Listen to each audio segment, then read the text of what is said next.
میلیگرد بستر از مفتول آجدار قطر 4 میل با سختی و تنش تصمیمی بالا ساخته شده. آجدار بودنش خیلی مهمه، تو پیوستگیش هم بهش اشاره شده.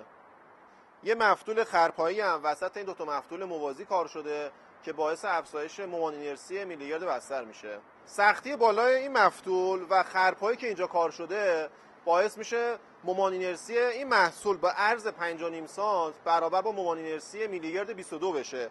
البته وقتی که نیرو تو این جهت بهش وارد بشه. بسته به عرض بلوک ها از میلیگرد بسترهای متفاوتی استفاده میشه. وقتی که بلوک ما 10 سانت باشه از میلیگرد بستر به عرض 5.5 سانت، وقتی که بلوک ما 15 سانت باشه از میلیگرد بستر به عرض 11 سانت و وقتی که بلوک ما 20 سانت باشه از میلیگرد بستر به عرض 15 سانت استفاده میشه. یه محصول تصمیعی با ضخامت کمتر هم هستش که تو بلوک‌های AAC یا همون هبلکس استفاده میشه.